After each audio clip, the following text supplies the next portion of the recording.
everyone. Hey. Welcome to Best Intentions Podcast. I'm Matt. I'm Carrie. And my beautiful bride. And we want to talk today about how to fight fair. Now, I'm sure you think we do not ever fight, especially because he calls me his beautiful bride every single time we start this, right? But we do.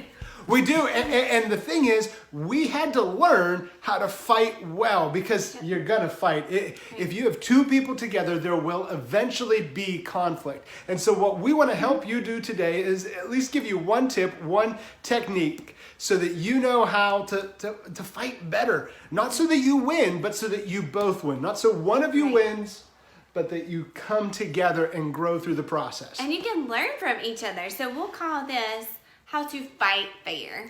Okay, so here's the deal. When Matt and I first got married, we realized that we process things very differently. Mm-hmm. And so, man, he is always right is what she wants to say. Matt wanted to say he was always right. It's like, it's hard to push up my glasses with these things. I know it. I can't pick my nose either. These are not mine, by the way. By the way, I know that they look so natural. If you're listening on the podcast, we both have our boxing gloves on because we're filming this in the Morris home gym. And yes, we do have a heavy bag. I try to hit it every once in a while.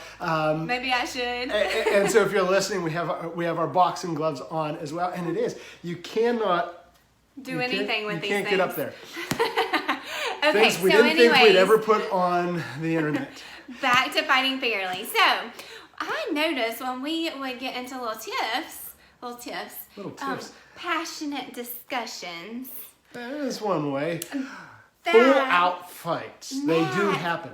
I would get so fueled with emotion, and Matt would essentially chase me around the house wanting to talk about it. I know that sounds obnoxious, and in fairness, I was obnoxious because it's part of who I am. And yes, there's a part of me that's obnoxious.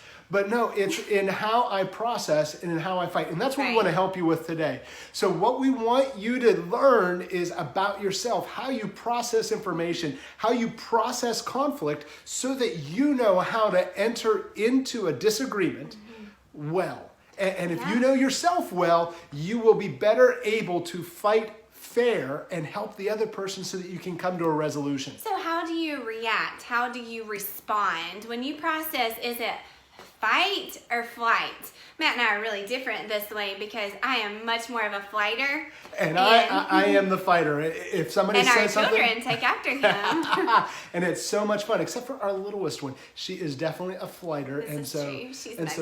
She's a challenge for me. So what we want you to consider is not only are you a fighter or a flighter, but how do you process your emotions, or how do you personally process the conflicting thoughts that are going on in your brain? Mm-hmm. So for me, when someone presents something to me, in order for me to understand it, I have to verbalize it. Mm-hmm. I have to take in information and talk. And talk it out. What I'm really doing in the process is what some of you may do in your head. You're thinking out loud, right? I'm thinking out loud. I need to hear what it sounds like so I know if it makes sense or not. Mm-hmm. Whereas for you, with my emotion, I need some time just to have some quiet. As soon as Matt starts talking more, it's like I become more and more heated and I can't seem to calm down. Yeah, you're trying to work yourself through those thoughts and work through the emotion internally before you say anything or do anything that might heighten those emotions. Right. And so one of the ways we compared it was, are you a talker or a thinker? Or a thinker.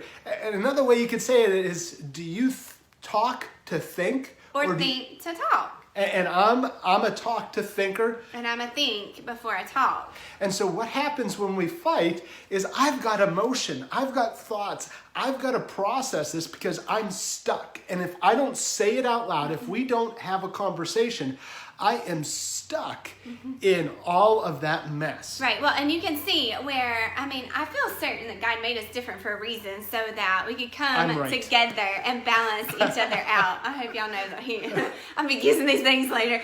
But no, I truly think that because we are so different, it forced us to come together and try to figure out a balance with this. And so, of course, we didn't do it in the heat of the moment. We had conversation, and we continue to have conversations outside of those heated moments.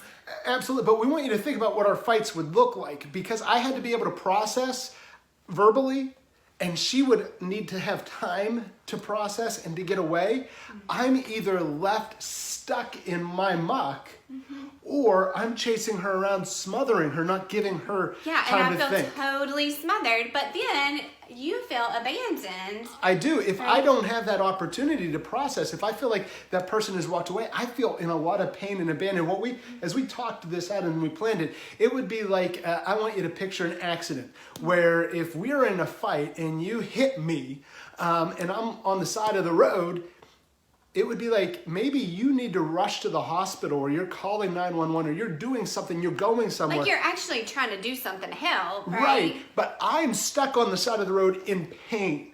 And so it feels like I'm abandoned if somebody isn't there helping nurse my wounds.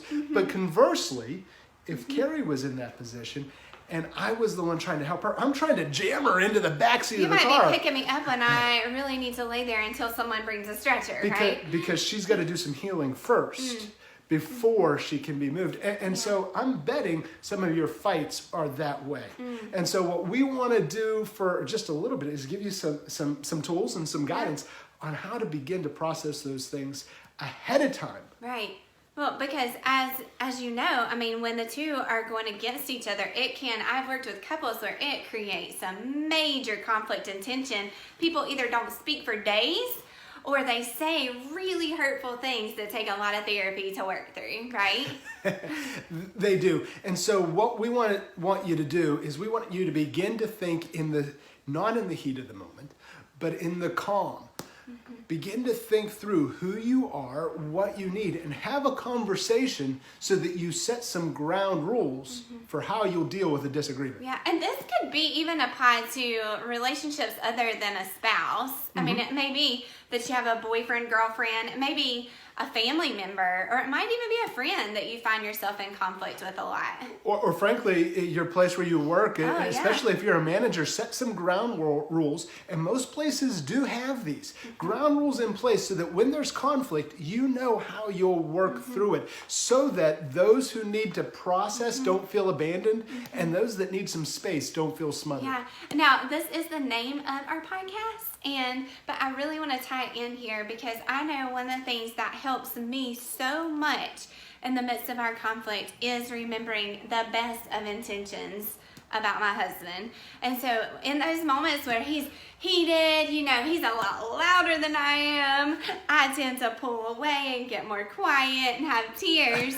It can really cause, a lot of stress, but I sit back and try, especially once I've gotten a little emotion out, to go, wait a minute, he really does love me and cares about me. So believe in the best of intentions, I think, is definitely a tip. And as you think the best of intentions, begin to give these people that you're in a disagreement with the benefit of the doubt. So one of the things, too, she just brought it up, is she's a crier, and I get loud.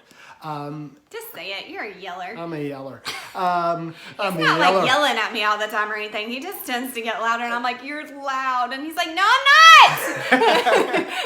What do you mean I'm loud? I'm not loud. I can show you loud. Has anybody ever said that? You think? No. So here's part of that conversation. Give that person the benefit of the doubt. Think the best. The truth is, we've talked about this. My loudness is my form of tears.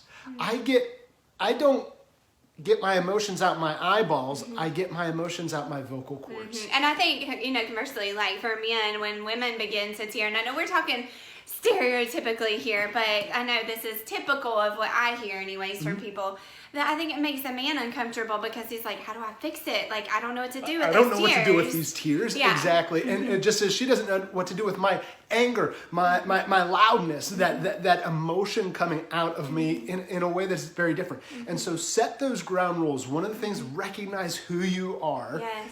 And then as you talk about these things, so for me, as someone that needs to process, I'm okay giving space and time for her to process her emotions as long as I know that she's coming back. So that's our compromise. As we began to talk, I realized, okay, yeah, I might need that space, but you know, a lot of times couples will go, the one will pull away for days and the other person is just left in misery and pain. And so making sure that I get back, Matt knows that I'm going to try. I don't always do it right, but that I'm going to try to get back to him as soon as possible once I have kind of de-escalated myself. And then also, you've kind of learned that I need to pull back a little bit and give her that space. But what you really ought to do, and we need to get better at this because we don't always do it, is we ought to really have a time frame in mind. Yeah. We know it's always the circumstances will make that difficult, but you really ought to have a time in mind. So for me as a processor, verbal processor, I know I need to wait so long. And then it's my right to come and talk with you. Conversely, you would know that I have this much time. Right. And that might be a pressure, but that pressure is a positive pressure because that's how the other person is feeling. Yeah. So you're saying talk with whoever it is that they are trying to work this out with and come up with a time for themselves. Understand that there is a time for the rounds and there's a time for the break in between. And so in boxing, you know, it's a minute and a half, 3 minutes, whatever. Those rules are set in advance. And so you know how long you fight and how much time you get to pull away. And this is not something I'm always really good at because there are times where I just want to compartmentalize and go to sleep and then wake up in the morning and feel better and just pretend like everything is rainbows and unicorns again. And that's my wife. She rides on rainbows. Oh. No, you ride on unicorns. And yeah, whatever. Anyways, she does something what with I was rainbows. gonna say, we haven't talked about that in a long time. But you know, I do think making sure that you try to work it out before you go to sleep. And so, you know, as we close this up, here's what we want to remind you of. Some of us need to talk to think. Some of us need to think to talk. But set these ground rules while there's peace and calm. Have a good conversation.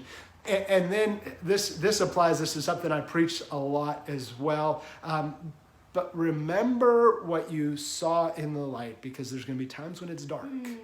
Good point. And you need to remember that. Yeah. So remember what you heard in the light when it's dark out. Yeah, and apply that to your life. And so I want you to remember that we all have the best of intentions and all of us have our fights. I might give you a bloody nose. I had the best of intentions. But once you start swinging, remember that that's somebody that you're called to love.